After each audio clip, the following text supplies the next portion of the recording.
Pak Esra, apa artinya Roh Kudus melayang-layang di atas permukaan air itu? Apa artinya? Shalom, selamat datang di RCC, Revival Community Channel. RCC adalah komunitas untuk kita belajar kebenaran firman Tuhan. Di bawah pembinaan Bapak Pendeta Esra Soru, mari kita tumbuh bersama di dalam pengajaran yang benar. Apabila saudara diberkati, jangan ragu untuk subscribe dan share, aktifkan lonceng notifikasinya. Tuhan Yesus memberkati. Puji nama Tuhan. Shalom, sahabat Ngobras, dimanapun Anda berada. Saya sampaikan salam dari Jakarta. Stay safe, stay healthy, dalam keadaan apapun, kiranya kita terus dalam perlindungan Tuhan. Puji nama Tuhan. Shalom juga dari Pak Freddy Gunawan dari Brisbane, dari tadi sudah standby Pak Freddy ya. Juga dari LA, Pak Indra Rustandi, dan teman-teman yang lain yang sudah terkoneksi dengan Ngobras Live hari ini. Saya sampaikan shalom buat sahabat Ngobras dimanapun Anda berada. Kita kembali bersama dengan Bapak Pendeta Esra Alfred Soru. Shalom Pak Esra. Sehat semua Pak Esra? Shalom, sehat, puji Tuhan. Wow, sekalipun sibuk, padat, disertasi juga kejar-kejaran, ngajar apalagi, tetapi jam makan siang hari Jumat selalu sahabat Ngobras dikenyangkan, bukan hanya makan siang jasmani, tetapi juga makanan rohani bersama Ngobras. Ngobrol Alkitab santai. Wow, Pak Esra, kita masuk di pneumatologi seri 2 nih Pak. Kayaknya seru banget nih Pak. Karena kebetulan di kelas ISBC juga sedang jalan pneumatologi, lalu banyak diskusi-diskusi tentang, bahkan kemarin baru live tentang karunia-karunia Roh Kudus. Kayaknya masih banyak sekali pertanyaan yang ada di live chat kemarin. Dan sahabat Ngobras, hari ini kita akan membahas tentang kepribadian dan kealahan Roh Kudus. Jumat lalu kita bahas tentang kepribadian aja, ternyata sudah mepet, saudara. Jadi hari ini kita fokus kepada kealahan Roh Kudus. Apa sih buktinya kalau Roh Kudus itu adalah Allah? Nah, itu yang kemarin kita bahas sebelumnya tentang pribadi Roh Kudus. Sekarang kita akan fokus tentang kealahan Roh Kudus. Pak Esra, ini Pak Esra. Kalau kita bicara tentang Tritunggal ya, Bapa, Anak, Roh Kudus. Kalau kita bicara tentang Yesus Kristus, kita gampang banget dapat menemukan banyak ayat yang secara eksplisit mengatakan bahwa Dia adalah Allah. Dia adalah Tuhan. Yohanes 1 ayat 1 bicara tentang firman itu telah menjadi manusia. Lalu Yesaya 9 ayat 5 terkenal sekali, penasehat ajaib, Allah yang perkasa. Allah yang perkasa disebut begitu Yesus. Kemudian Yohanes 20 ayat 28 ketika Thomas menyatakan, ketika dia sudah ketemu sama Yesus dan menyatakan, dia yang berkata gitu, dia berkata bahwa engkau anak, engkau Allah gitu. Nah, masih banyak ayat lagi yang menceritakan bahwa Yesus anak itu adalah Allah. Nah, pertanyaannya sekarang pembahasan kita tentang Roh Kudus nih Pak. Apakah ada ayat-ayat yang menyatakan bahwa Roh Kudus adalah Allah? Ada nggak Pak? Nggak ada ayat eksplisit Roh Kudus adalah Allah, itu tidak ada. Ya. Waduh, kenapa bisa begitu?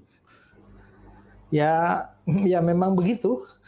Karena saya memang buka pertanyaannya panjang lebar, jawabannya cuma gitu doang gitu.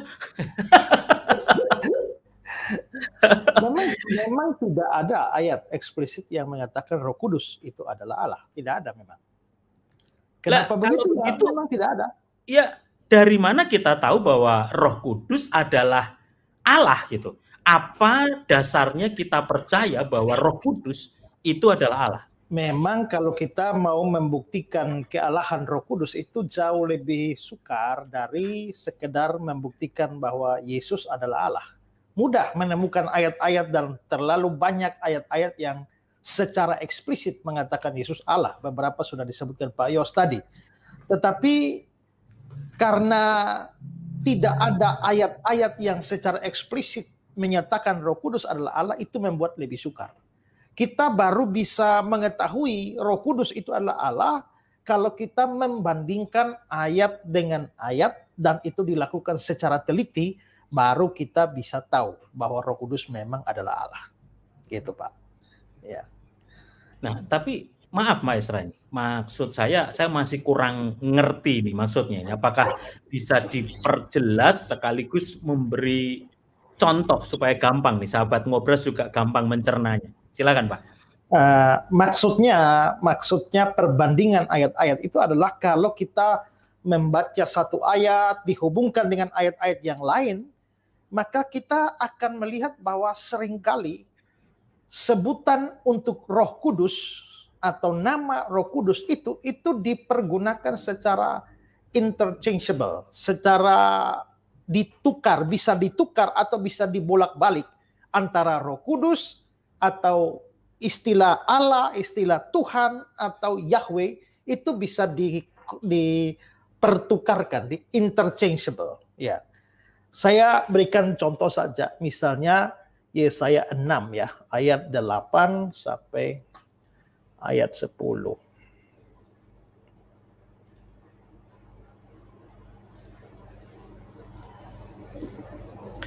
Kalau kita lihat Yesaya 6,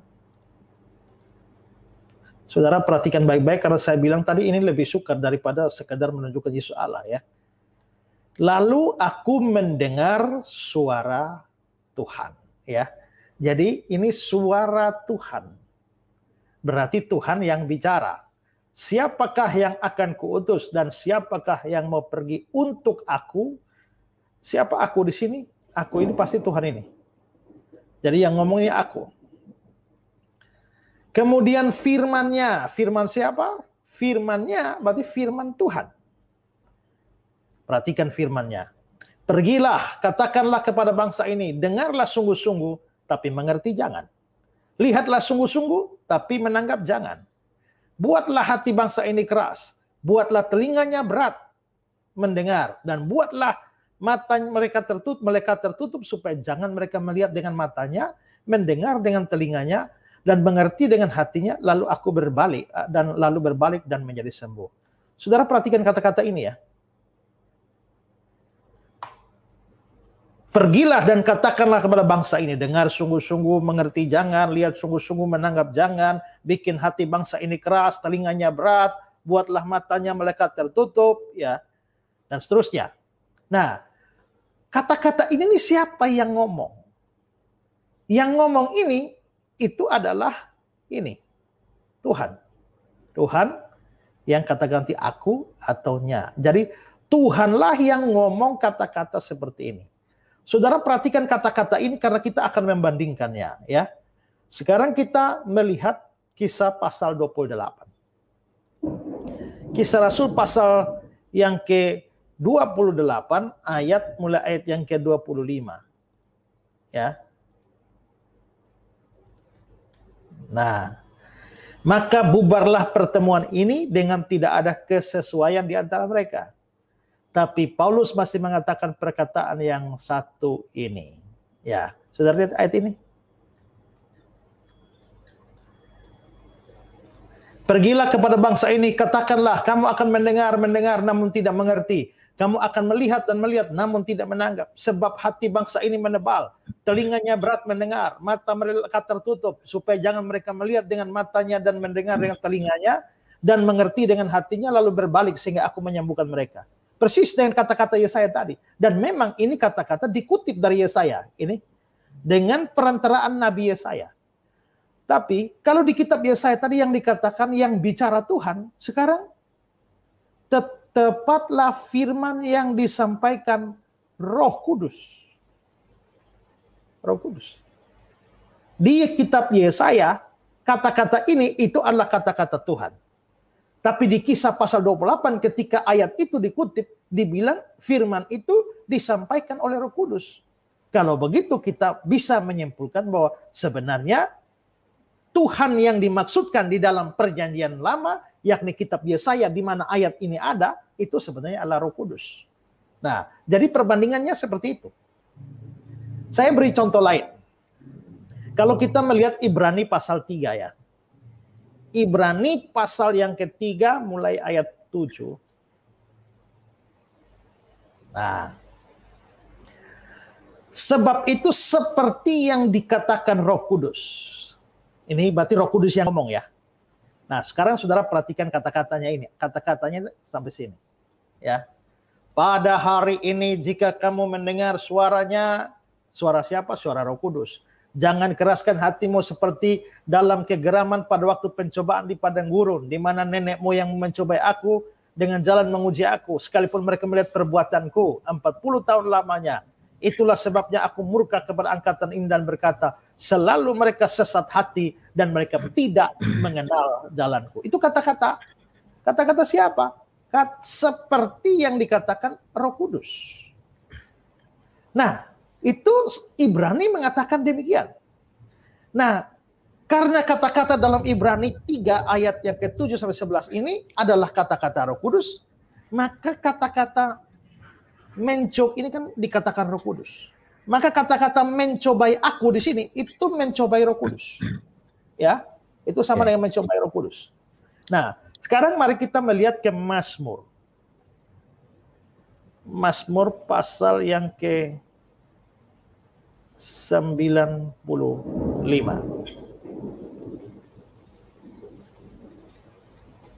Ya. Saudara lihat ayat ini ya. Sampai ayat 11. Kata-katanya sama ya. Pada hari ini sekiranya kamu mendengar suaranya, janganlah keraskan hatimu seperti di Meribah, seperti di masa di padang gurun. Pada waktu nenek moyangmu mencobai aku, menguji aku, padahal mereka melihat perbuatanku. 40 tahun aku jemu pada angkatan ini, maka kataku mereka suatu bangsa yang sesat hati, mereka tidak mengenal jalanku, sebab aku bersumpah dalam murkaku, mereka tidak akan masuk ke tempat perhatianku. Sama dengan surat Ibrani tadi. Berarti Ibrani tadi mengutip dari Mazmur ini.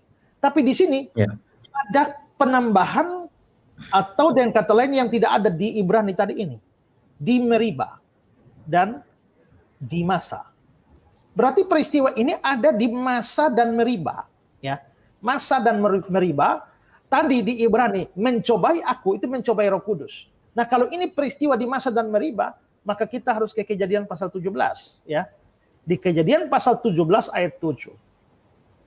Ya. Keluaran 17.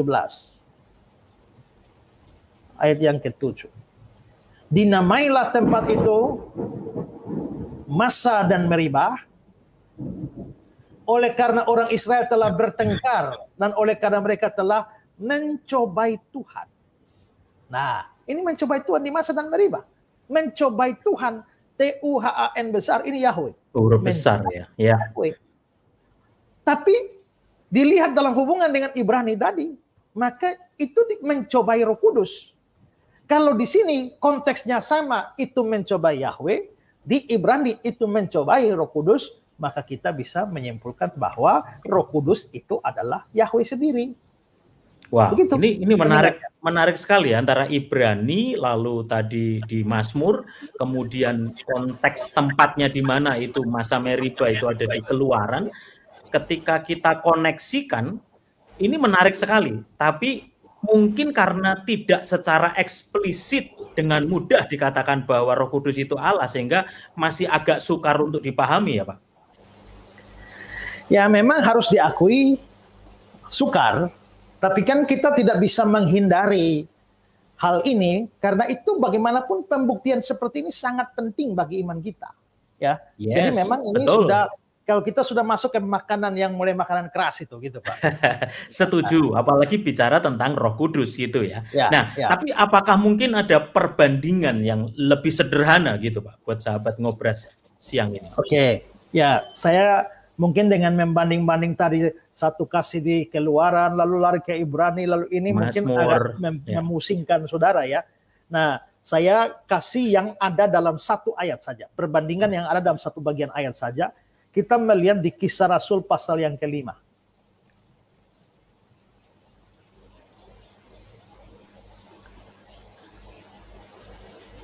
Kisah pasal yang ke-5, mulai ayat 3. Saudara perhatikan baik-baik ya. Tetapi Petrus berkata, Ananias, mengapa hatimu dikuasai iblis sehingga engkau mendustai Roh Kudus dan menahan sebagian dari hasil penjualan tanah itu? Ini adalah mendustai Roh Kudus. Berarti Ananias ini mendustai Roh Kudus. Ya. Selama ayat 4, selama tanah itu tidak dijual, bukankah itu adalah tetap kepunyaanmu? Dan setelah dijual, bukannya hasilnya tetap ada dalam kuasamu? Mengapa engkau merencanakan perbuatan itu dalam hatimu? Engkau bukan mendustai manusia, tapi mendustai Allah. Saudara lihat di sini. Ini mendustai Roh Kudus. Tapi ternyata ini mendustai Allah. Kalau begitu, mendustai Roh Kudus ini sama dengan mendustai Allah. Maka bukankah itu adalah Roh Kudus adalah Allah? Ya, mendustai Roh Kudus sama dengan mendustai Allah. Nanti di ayat 9 kita lihat kata Petrus, mengapa kamu berdua, ini bicara pada Safira, bersepakat untuk mencobai Roh Tuhan? Nah, kalau begitu kita bisa lihat bahwa mendustai Roh Kudus atau mendustai Roh Tuhan itu sama dengan mendustai Allah. Maka Roh Kudus pasti adalah Tuhan atau Allah. Ya. Itu lebih sederhana. Sekarang saya lihat contoh lain. 1 Korintus pasal 3 ayat 16. Tidak tahukah kamu bahwa kamu adalah bait Allah? Ya, dan bahwa Roh Allah diam di dalam kamu. Coba Pak Yos perhatikan kata ini ya. Kamu adalah bait Allah. Apa artinya bait Allah?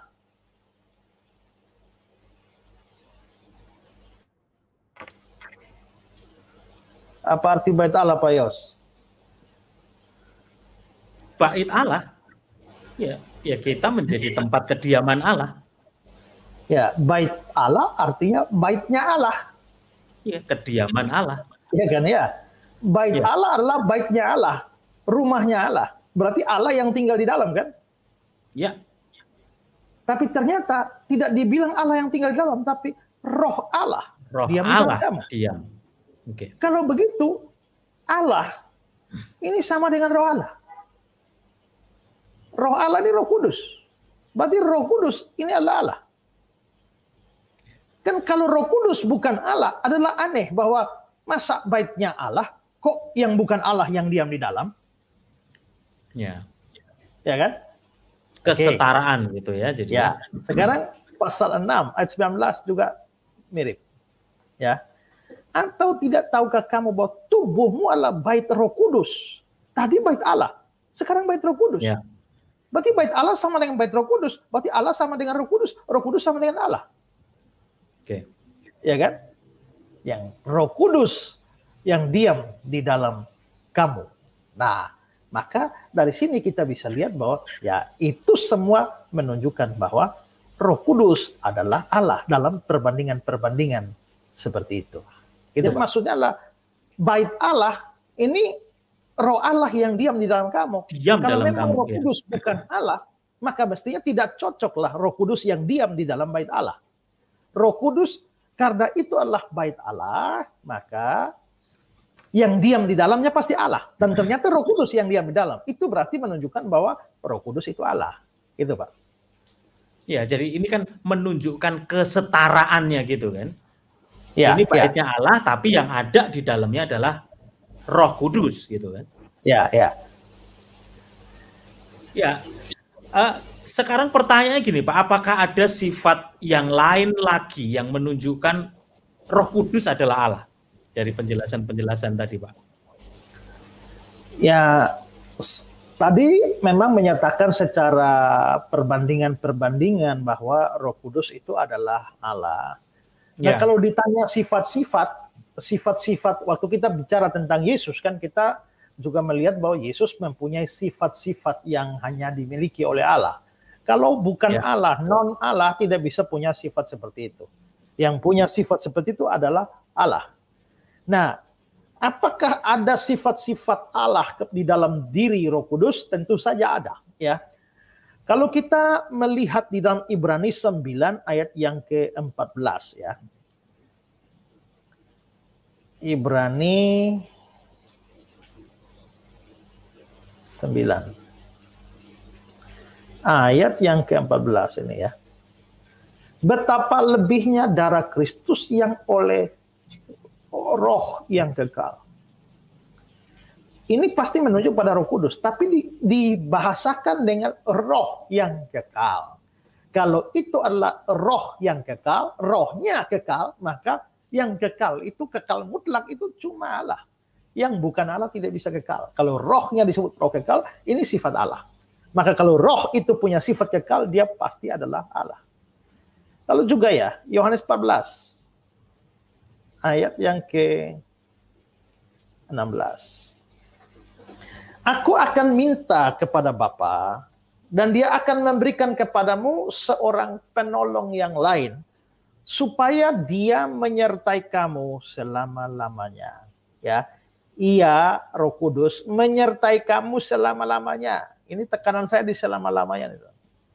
Kalau Roh Kudus bisa menyertai kita selama-lamanya, tapi Roh Kudusnya tidak berada selama-lamanya, alias tidak bersifat kekal, maka bagaimana dia bisa menyertai kita secara kekal? Ya, kita otomatis itu kekal, tapi tidak mutlak karena kita kan punya hidup yang kekal. Roh Kudus itu akan menyertai kita selama-lamanya. Roh Kudus juga harus kekal. Ya, Roh Kudus juga harus kekal. Maka di sini kita bisa lihat bahwa ini menunjukkan bahwa Roh Kudus punya sifat Allah dan itu adalah sifat kekal. Ya, oke, itu contoh ya. Lalu juga Roh Kudus bisa punya sifat yang lain. Ya, sifat yang lain. Kalau kita lihat Yohanes 14, ini kan ayat 16 tadi ya. Kalau kita masuk ayat 17 ini ya. Dunia tidak dapat menerima dia, sebab dunia tidak melihat dia dan tidak mengenal dia. Tapi kamu mengenal dia, sebab dia menyertai kamu dan diam di dalam kamu. Nah, ini sebenarnya menunjukkan bahwa ya Roh Kudus itu maha hadir. Juga kita lihat 1 Korintus pasal 6 ayat yang ke-19 ya. 1 Korintus 6 ayat 19.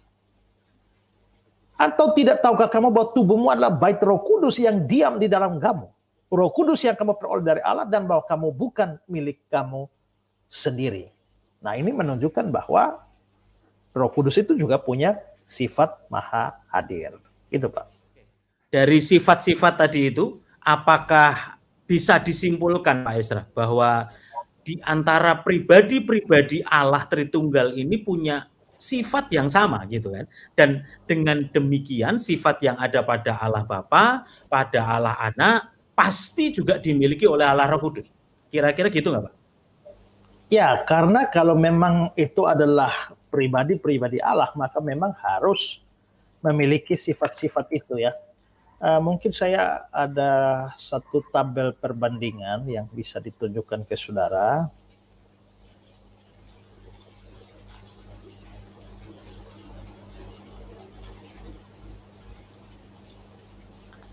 Ya, saudara lihat ini ya.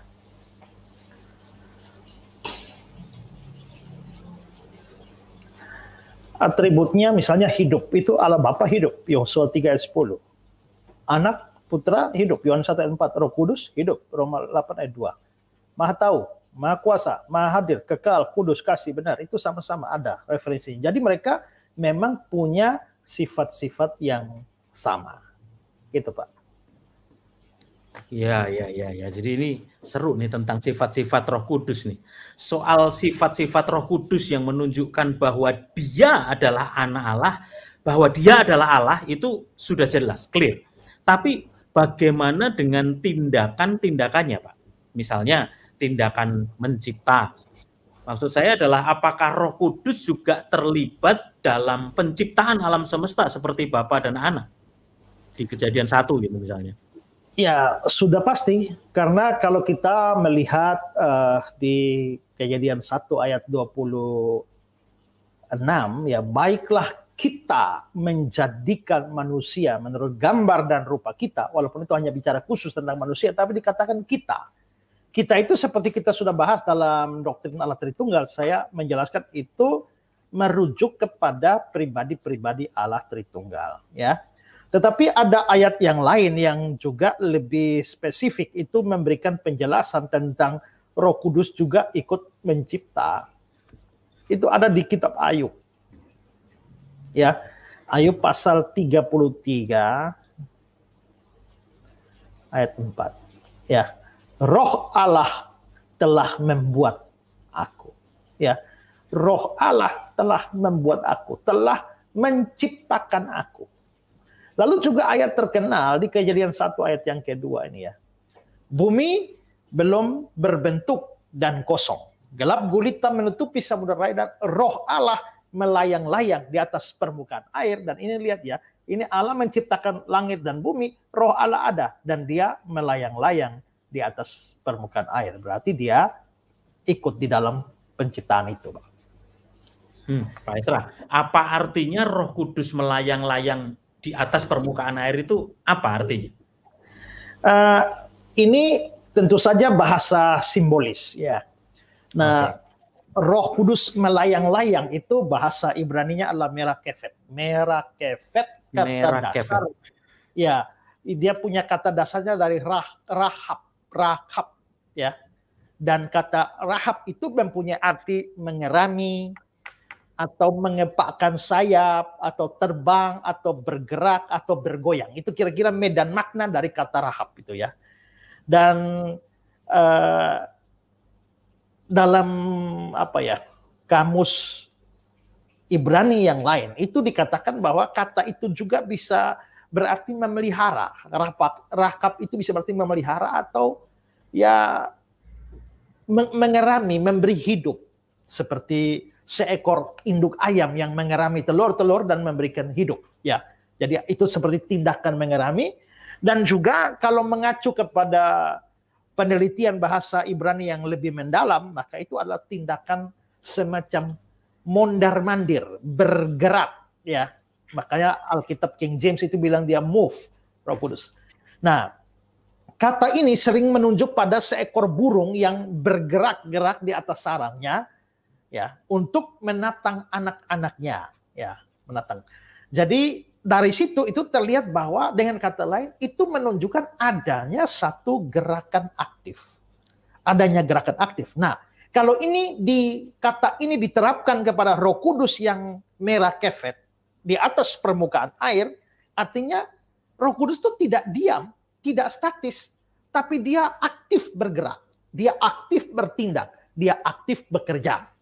Sehingga arti dari Roh Allah melayang-layang di atas permukaan air artinya adalah sama seperti seekor burung yang terbang atau aktif di atas sarangnya, atau seperti seekor ayam yang aktif mengerami telur-telurnya dan memberikan hidup kepada anak-anaknya.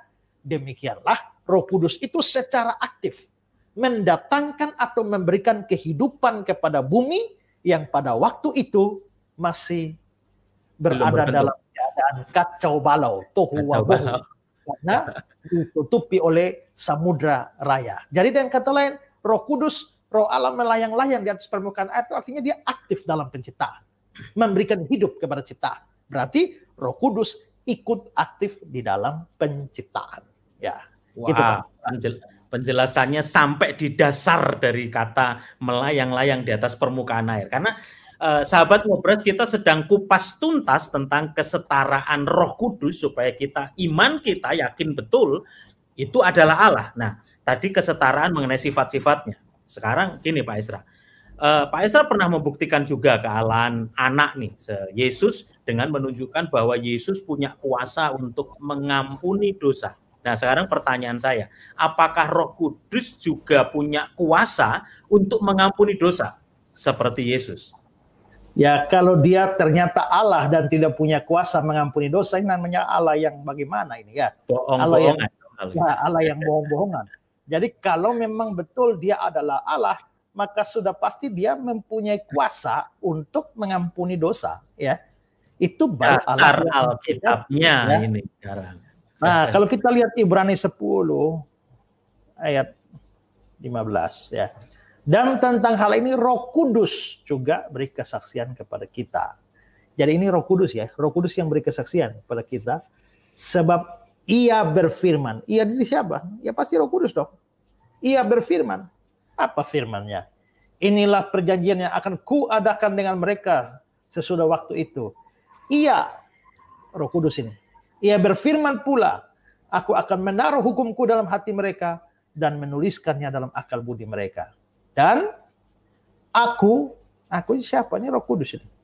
Aku tidak lagi mengingat-ingat dosa dan kesalahan mereka. Ya, aku tidak mengingat-ingat lagi dosa dan kesalahan mereka. Ya, artinya aku mengampuni mereka. Dan ini menunjukkan bahwa Roh Kudus itu punya kuasa mengampuni dosa.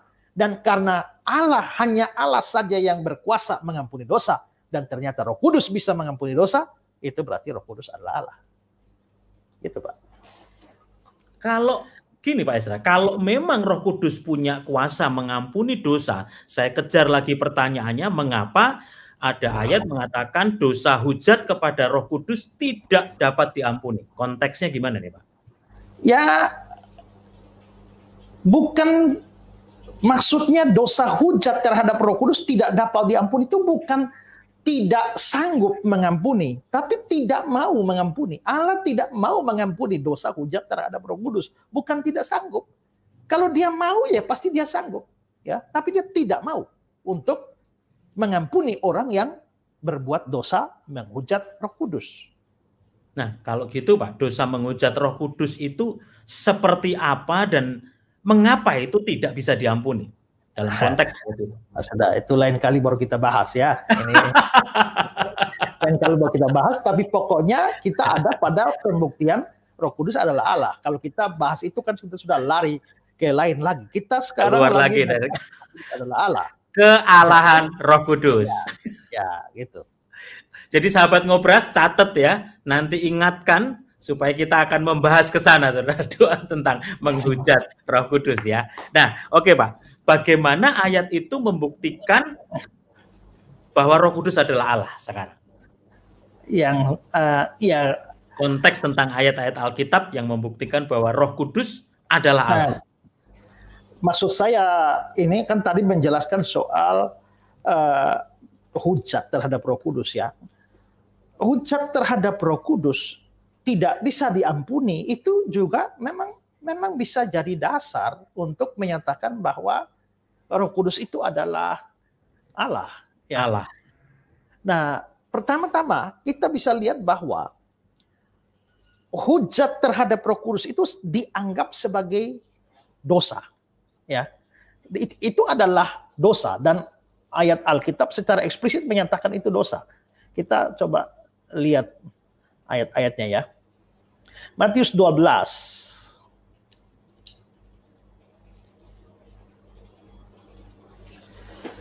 Sebab aku berkata kepadamu, segala dosa dan hujat manusia akan diampuni. Tapi hujat terhadap Roh Kudus tidak akan diampuni. Hujat ini, itu harus masuk kategori dosa ini. Ya. Lalu di Markus pasal 3, apabila seorang menghujat Roh Kudus, dia tidak mendapat ampun selama-lamanya, melainkan bersalah karena berbuat dosa kekal. Jadi menghujat Roh Kudus ini itu sama dengan berbuat dosa. Dosanya kekal. Nah, bagaimana ini bisa membuktikan bahwa Roh Kudus adalah Allah? Karena kita ingat bahwa yang namanya dosa itu berdosa kepada Allah. Ya, berdosa kepada Allah. Kalau kita lihat Mazmur pasal 51, ya. Mazmur 51 ayat yang ke-6. Terhadap engkau sajalah aku berdosa. Jadi maksudnya adalah bahwa kalau kita namanya berdosa, itu kita berdosa kepada Allah. Nah, sedangkan menghujat Roh Kudus itu dianggap sebagai dosa. maka itu berarti Roh Kudus adalah Allah. Kalau Roh Kudus bukan Allah, maka tidak bisa dianggap perbuatan menghujat dia itu dianggap sebagai sebuah dosa. Bahwa itu adalah sebuah dosa, itu harus menunjukkan bahwa yang dihujat itu, yakni Roh Kudus, itu harus Allah sendiri. Selain itu ya, jikalau menentang dan melawan anak manusia, ya, yang adalah Allah, masih bisa diampuni. Sedangkan juga menentang atau melawan Bapa bisa diampuni, sedangkan hujat terhadap Roh Kudus tidak bisa diampuni. Dan kalau itu membuktikan, itu tidak membuktikan Roh Kudus adalah Allah, lalu siapa Roh Kudus kok kelihatannya lebih hebat? Karena penentangan terhadap dia tidak bisa diampuni, padahal penentangan terhadap perlawanan dan hujat terhadap Yesus bisa diampuni, tetapi terhadap dia tidak bisa diampuni. Siapa dia? Ya. Hal ini baru masuk akal kalau kita memang menerima bahwa Roh Kudus itu memang adalah Allah juga. Karena dosa hanya ditujukan kepada Allah. Gitu. Oke. Tadi gini Pak Ezra mengatakan bahwa dosa adalah suatu tindakan yang langsung berhubungan dengan pribadi Allah. Tapi bukankah ada ayat-ayat yang berbicara tentang dosa terhadap manusia dan bukan terhadap Allah? Misalnya, mari kita buka 1 Korintus 6 ayat 18. 1 Korintus 6 ayat 18, sahabat Ngobras juga bisa melihat dari ayat 6 ayat yang ke-18. Ya, jauhkanlah dirimu dari percabulan, setiap dosa lain yang dilakukan manusia terjadi di luar dirinya, tetapi orang yang melakukan percabulan berdosa terhadap dirinya sendiri. Nah, kemudian lanjut lagi ke 1 Korintus 8 ayat yang ke-12 ya. 1 Korintus 8 ayat yang ke-12. Jika engkau secara demikian berdosa terhadap saudara-saudaramu dan melukai hati nurani mereka yang lemah, engkau pada hakikatnya berdosa terhadap Kristus. Jadi berdosa terhadap dirinya sendiri, berdosa terhadap saudara-saudaramu gitu. Nah, ini penjelasannya gimana nih Pak? Bukan kayak yang dosa memang terhadap manusia. Kata dosa, karena kata dosa itu dari bahasa aslinya itu juga mempunyai makna yang luas, ya. Sehingga dosa itu juga bisa, kata yang dipakai di situ bisa diartikan juga kejahatan. Nah, tapi kan ini sebenarnya secara tidak langsung, karena coba di sini dibilang berdosa terhadap saudara-saudaramu. Tapi waktu kamu berdosa kepada saudaramu, pada hakikatnya berdosa pada Kristus. Jadi toh pada akhirnya dosa itu hanya kepada Allah saja. Ya. Nah, jadi kalau kamu menipu saya, maka kamu berdosa pada saya, tapi juga berdosa pada Tuhan. Ya. Jadi dengan kata lain, yang kamu tipu saya itu bisa dianggap itu kejahatan pada saya. Pada akhirnya, pada hakikatnya juga kejahatan kepada Tuhan. Jadi memang ujung terakhir dari sebuah dosa itu pada Tuhan. Nah, kalau menghujat Roh Kudus, itu adalah sebuah dosa, apalagi dosa yang tidak bisa diampuni, maka tidak bisa tidak Roh Kudus itu harus Tuhan, harus Allah. Kalau dia bukan Allah, siapa dia? Kok bisa tidak diampuni? Yeah. Ya, kita berdosa atau kita bikin jahat, kita hujat presiden saja, ya, atau juga ketua PBB sekalian, ya, kita masih bisa diampuni kan. Tapi siapa Roh Kudus? Kalau dia bukan Allah, aneh kok tidak bisa diampuni. Jadi itu harus menunjukkan bahwa dia adalah Allah sendiri. Itu Pak. Ini karena judul clickbait kita, apa buktinya bahwa Roh Kudus sama dengan Allah. Jadi saya masih belum puas nih Pak. Tetap saya kejar. Apakah masih ada bukti lain yang menunjukkan bahwa Roh Kudus adalah Allah? Ya ada. Kalau kita mau bahas panjang lebar itu bisa sangat panjang lebar. Ya. Mungkin saya berikan tambahan lagi adalah bahwa dalam bagian-bagian kitab suci yang lain, nama Roh Kudus ini dimunculkan bersama-sama dengan pribadi-pribadi yang lain yang kita asumsikan tidak ada problem bahwa itu adalah Allah. Dalam hal ini adalah pribadi Bapa dan pribadi Anak. Itu muncul bersamaan. Saya mau berikan contoh bahwa Roh Kudus ini sering muncul atau disebutkan bersamaan dengan pribadi kedua, yaitu Yesus. Ya, kita lihat Roma pasal 15.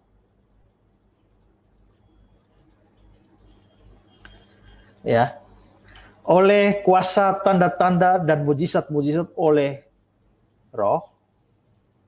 Ya, demikian dalam perjalanan keliling dari Yerusalem sampai ke Illyricum, aku memberitakan sepenuhnya Injil Kristus. Jadi Roh dimunculkan dalam satu ayat dengan Kristus. Lalu Filipi pasal 3 ayat 3. Kitalah orang-orang bersunat yang beribadah oleh Roh dan bermegah dalam Kristus Yesus. Jadi Roh Allah dengan Kristus Yesus muncul dalam satu ayat. Selanjutnya, Roh Kudus juga muncul berdua atau disebutkan berdua dengan Allah Bapa. Ya, tadi dengan Yesus. Sekarang Wahyu pasal 2 ayat yang ke-7. Ya. Siapa bertelinga, hendaklah ia mendengar apa yang dikatakan Roh. Barang siapa menang, dia akan kuberi makan dari pohon kehidupan dan di taman Firdaus Allah. Ini Allah Bapa, Roh, lalu Allah. Lalu dia juga muncul atau disebutkan bertiga dengan Bapa dan Anak sekalian. Ya, 1 Korintus pasal 12. 1 Korintus pasal 12 ayat 4. Ada rupa-rupa karunia tapi satu Roh. Ini Roh. Dan rupa-rupa pelayanan tapi satu Tuhan. Tuhan Yesus. Dan berbagai-bagai perbuatan ajaib tapi Allah, ini Allah Bapa, adalah satu yang mengerjakan semuanya dan dalam setiap orang. Ya. Jadi Roh, Yesus, Allah Bapa. Bapa, Anak, Roh. Itu muncul bersamaan. Lalu muncul lagi di Efesus pasal 2. Ya. Efesus pasal 2 ayat 21. Di dalam dia nih Yesus, tumbuh seluruh bangunan rapi tersusun menjadi bait Allah. Allah Bapa yang kudus di dalam Tuhan. Ini Yesus. Di dalam dia, Yesus, kamu juga turut dibangunkan menjadi tempat kediaman Allah.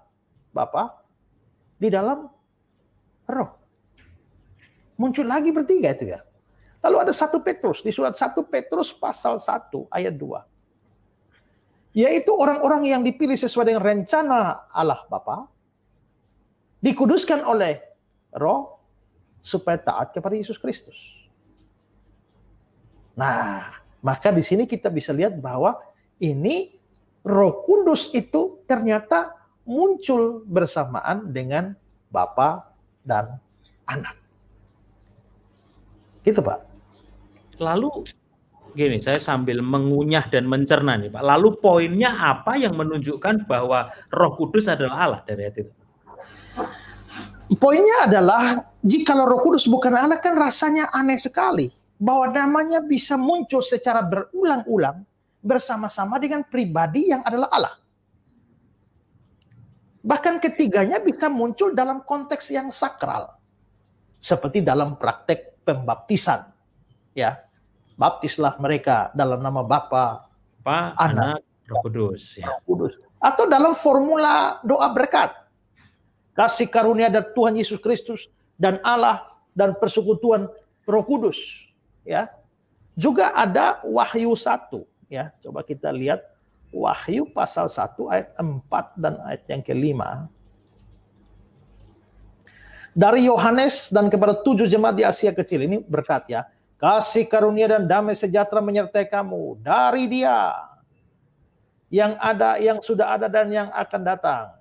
Ya, ini Allah Bapa. Dan dari ketujuh roh, ini Roh Kudus. Ya. Soal ke-7, kenapa disebut 7? Itu angka sempurna ya. Nah, dan dari Yesus Kristus. Nah, ini tiga-tiga ini doa berkat ini. dan muncul bersama. Ya, nah, jadi aneh ya kalau dia bukan Allah kok bisa muncul bersamaan gitu. Ya. Jadi itu menjadi parameter kesetaraannya. Tapi kita pernah bahas nih Pak di Allah Tritunggal kemarin tuh, seri terakhir. Ya. Ada juga 3 nama diletakkan dalam satu ayat atau dalam satu teks, itu tidak harus membuktikan bahwa ketiganya setingkat. Memang tidak ini, tapi kita lihat konteks. Kalau konteksnya sangat sakral, kan aneh ya, misalnya konferensi menteri-menteri luar negeri, maka Singapura kirim menteri menlunya, Filipina kirim menlunya, Indonesia kirim apa? Ya harus menlu dong. Masa bupati? Ya kan? Kalau konteksnya begitu harus setara, harus sama. Ya, kalau ini hadir ini presiden Amerika, lah presiden Rusia, ya presiden Brasil, lalu bupati Gorontalo, kan aneh itu kan. Gak cocok konteksnya. Nah, sekarang dari tadi urusan baptisan itu konteksnya sakral sekali, ya. Dalam hal doa berkat itu konteksnya sakral sekali. Karena itu dalam konteks sakral semacam itu tidak bisa yang satu Allah, yang satu juga pribadi Allah, yang satu bukan Allah sama sekali. Tidak bisa. Dalam kaitan ini saya mau kasih komentar dari siapa ya, ada satu penulis namanya A.W. Tozer, ya. Ini kata-kata dia bagus ini ya.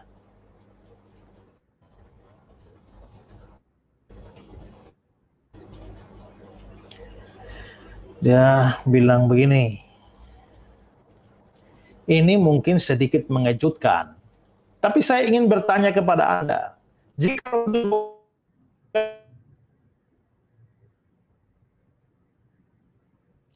atau sesuatu yang lain, jika dia bukan Allah. Bisa sambil membaca dari tayangan ayat Pak Ezra, karena ada koneksi yang terputus. Silahkan diulang lagi Pak Ezra. Ya. Oke. Ini terlihat sekarang? Sudah, ya silahkan Pak. Ya, ini mungkin sedikit mengejutkan, tapi saya ingin bertanya kepada Anda, jika Roh Kudus bukan Allah, tapi sesuatu yang kurang dari itu, jika manusia atau malaikat atau sesuatu yang lain, jika dia bukan Allah seperti yang dikatakan beberapa orang, bagaimana kedengarannya jika saya memperkenalkan nama orang lain? Penghulu malaikat, Gabriel misalnya. Misalkan saya berkata, saya membaptis kamu dalam nama Bapa dan Putra dan Santo Paulus. Bukankah itu sesuatu hal yang mengejutkan dan mengerikan? Jika saya berkata, saya membaptis kamu dalam nama Bapa, Putra dan Perawan Maria. Bukankah itu menjadi hal yang mengerikan? Karena Anda tidak dapat menghubungkan keilahian dengan Santo Paulus. Anda tidak dapat menghubungkan keilahian dengan Perawan Maria. Ya, jadi tidak bisa yang dalam hal baptisan, satu dimunculkan dua pribadi adalah pribadi ilahi, tapi pada saat yang bersamaan itu kok memunculkan pribadi lain yang non atau yang tidak ilahi. Itu tidak bisa, ya. Nah, atau juga dalam formula doa berkat itu, ya. Masih Tozer bilang bahwa ini misalnya ya, misalkan kita memperkenalkannya di sana atau memperkenalkan Gabriel sang malaikat tertinggi, dan aku akan mengatakan, kasih karunia Tuhan Yesus Kristus, kan Allah kan, dan kasih Allah Bapa dan persekutuan malaikat Gabriel, semua orang akan lari. Mereka akan berkata ada ajaran sesat di gereja itu. Akan menjadi hal yang mengerikan untuk memperkenalkan seorang penghulu malaikat atau seorang manusia di tempat Roh Kudus berada. Tidak pernah saudaraku, Roh Kudus adalah Allah, ya. Jadi bahwa dia muncul di dalam suatu konteks yang sakral, baptisan maupun juga doa berkat, dan dua pribadi yang lain, yaitu Bapa dan Anak adalah Allah. Rasanya aneh kalau Roh Kudus ikut di situ, tapi bukan Allah. Ya, apalagi bukan pribadi, tidak bisa. Itu harus membuktikan dia adalah pribadi Allah juga. Gitu, ya. Wow. Puji Tuhan, sangat jelas, clear and clean. Bapak Ibu Saudara yang ada di live chat juga membahas supaya tidak terdistorsi, kita tidak sedang membahas tentang kealahan Yesus, tetapi kita sudah masuk ke dalam kealahan Roh Kudus. Jadi saya membahas ada beberapa chat. Intinya gini Pak Esra, terakhir nih Pak, kira-kira jadi implikasinya bagi orang Kristen apa nih? Dari fakta bahwa Roh Kudus adalah Allah itu sendiri. Apa implikasinya? Ya, kalau Roh Kudus sesungguhnya adalah Allah sendiri, pribadi ketiga dari Tritunggal, maka memang kita harus memberikan penghormatan, penyembahan, pujian kepada Roh Kudus seperti kepada dua pribadi Tritunggal yang lain, Bapa dan Anak. Karena Roh Kudus juga adalah pribadi Allah, maka dia layak dihormati, layak disembah, layak dipuji, layak ditinggikan, layak diagungkan. Dan sebagai pribadi ketiga dari Tritunggal, ingat, dia tidak lebih rendah daripada Bapa dan Anak. Dia tidak setara dengan dari Bapa dan Anak. Kita sudah bahas dalam doktrin Tritunggal ya. Dan karenanya penghormatan, pujian, penyembahan kita kepada Roh Kudus tidak boleh lebih kurang daripada penghormatan, pujian, penyembahan yang kita berikan pada Bapa dan Anak. Hormat bagi Allah Bapa, hormat bagi Anaknya, hormat bagi Roh Penghibur, ketiganya yang esa. Itu lagu terkenal. Atau apa ini, doksologi. Puji Allah Bapa Putra, puji Allah Roh Kudus, ketiganya yang esa. Pohon selamat sumber berkat. Amin. Amin. Kupas tuntas tentang apa sih buktinya kalau Roh Kudus itu Allah. Saya yakin sahabat Ngobras Anda diberkati dimanapun Anda berada melalui pembahasan kita. Dan nggak cukup sampai di sini. Kita baru bahas tentang kepribadian dan kealahan Roh Kudus. Ini sebelum kita tutup Pak, waduh nggak berasa kita seperti biasa udah sejam gitu. Teaser untuk pneumatologi tentang Roh Kudus. Ini dari tadi, dari yang kemarin juga live chatnya itu seru-serunya itu tentang karunia bahasa roh, lalu tentang menghujat Roh Kudus, lalu kesetaraan sudah kita bahas tentang hal itu jelas, very clear, kesetaraannya sama. Teaser kemudian apa nih Pak Esra? Tentang Roh Kudus di Ngobras edisi berikutnya. Ya belum tahu ya, tapi ya banyak lah kalau kita bicara soal Roh Kudus ini ya. Kita bisa bicara soal pekerjaan Roh Kudus, kita bisa bicara Roh Kudus dalam perjanjian lama, Roh Kudus dalam perjanjian baru, ya kita bicara Roh Kudus dalam hubungan dengan Yesus, Roh Kudus dalam hubungan dengan Alkitab, terlalu luas ya. Tapi ya nanti kita lihatlah apa yang bisa di-sharekan lewat Ngobras ini, kita akan informasikan kepada saudara. Puji nama Tuhan. Tunggu tanggal mainnya. Kita akan masuk lebih dalam, lebih fresh. Meskipun pembahasannya berat, tetapi dibawakan dengan santai. Itulah spirit Ngobras. Ngobrol Alkitab santai. Nah, sebelum kita tutup, Pak Esra mungkin ada pengumuman yang disampaikan mengenai jadwal pelayanan sahabat Ngobras, karena ini dari banyak penjuru bangsa ini bahkan luar negeri, supaya yang rindu ketemu Pak Esra, apakah ada jadwal di minggu-minggu ke depan Pak Esra? Kalau saya ada acara Esra Showroom menjawab setiap hari Selasa ya. Setiap hari Selasa jam 6 sore waktu tengah, jadi jam 5 sore waktu barat, jam 7 waktu timur ya. Silakan, ada itu buka tanya jawab dengan saudara, bisa kirimkan pertanyaan ke sana ya.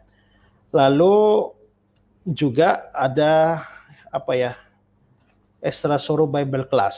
Saya akan buka ini adalah Maret sekolah, ya. Akan dimulai pada bulan Maret nanti ya. Jadi kalau saudara bisa atau tertarik untuk ikut, nah saudara bisa mendaftar. Mungkin saya lihat tayangannya, nanti ada nomor yang bisa dihubungin. Saya mengikuti Esra Soru Bible Class, sangat diberkati, sahabat Ngobras. Jadi tunggu, nanti ada nomornya akan ditayangkan. Anda bisa chat dulu, Anda bisa tanya dulu mengenai. Ya, ini pelajaran-pelajarannya aja ya. Tingkat 1 ada bibliologi, ada doktrinal, ada ilmu tafsir, ada kristologi. Tingkat 2 ada doktrinal lagi, ilmu tafsir lagi, kristologi, doktrin Roh Kudus. Ya. Lalu ada ilmu berkhotbah, ada doktrin akhir zaman. Di tingkat 4 juga ada teologi reform, ada juga pengenalan perjanjian lama, perjanjian baru. Ya, kalau saudara mau ikut silakan. Ini ya, ini nomornya ya. Saudara bisa kontak ke nomor ini. Ya. Silakan sahabat Ngobras hubungi 08121399277-nya 3 kali 2. Atau 0812-8530-9656. Ada WhatsApp-nya juga di situ. Anda bisa tanya-tanya dulu, mungkin waktu, mungkin hal-hal yang ingin Anda tanyakan mengenai silabusnya tadi, silakan. Puji nama Tuhan. Tunggu flyer berikutnya, info-info berikutnya mengenai tayangan Ngobras. Dan kami akan infokan ke sahabat Ngobras dimanapun Anda berada. Saya percaya Anda diberkati melalui pembahasan Ngobras 1 jam hari ini mengenai pneumatologi, tentang apa sih bukti bahwa Roh Kudus adalah Allah. Bapak Ibu Saudara yang mungkin terlambat tadi mengikuti, bisa mengulang tayangannya di YouTube Esra Soru. Ada juga nanti di YouTube RCC Jakarta, RCC Jakarta, Revival Community Channel. Sebuah channel YouTube yang menyampaikan, mengabarkan mengenai pengajaran-pengajaran kebenaran firman Tuhan bersama Bapak Pendeta Esra Alfred Soru. Puji nama Tuhan.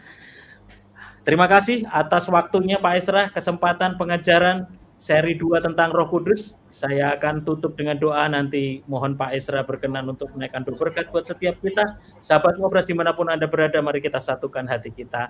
Terima kasih Tuhan buat pengajaran, pembelajaran yang luar biasa boleh kami dengar 1 jam ini mengenai Allah Roh Kudus. Kami sungguh dikuatkan, kami sungguh diperlengkapi, sehingga iman kami pun juga semakin yakin dan percaya. Allah Tritunggal, Bapa, Anak, dan Roh Kudus. Kami menyembah Allah yang benar. Dan kami berdoa Tuhan melalui Ngobras program ini boleh menjadi berkat bagi sahabat Ngobras dimanapun mereka berada. Firman Tuhan, pengajaran-pengajaran kebenaran-Mu sampai ke ujung-ujung bumi. Spread the word to the world. Sehingga tidak bisa dibatasi dengan ruang, jarak, dan waktu. Firman Tuhan disampaikan. Terima kasih Tuhan, terima kasih. Kami mengucap syukur buat hamba-Mu Pak Esra yang sudah menjadi saluran berkat buat setiap kami. Pakai lebih lagi, berkati keluarganya, pelayanannya. Sehingga makin banyak orang mengenal Engkau melalui pelayanannya. Sahabat Ngobras, mari kita angkat tangan kita. Silakan Pak Esra memberikan doa berkat buat setiap kita. Ya. Kiranya anugerah dari Tuhan Yesus Kristus, pengasihan dari Allah Bapa dalam persekutuan Roh Kudus menyertai saudara-saudara yang percaya dari sekarang sampai selama-lamanya. Amin. Amin. Puji nama Tuhan. Terima kasih Pak Esra atas waktunya. Sahabat Ngobras, dimanapun Anda berada, sampai ketemu di edisi Ngobras berikutnya. Shalom. Tuhan Yesus memberkati. Shalom.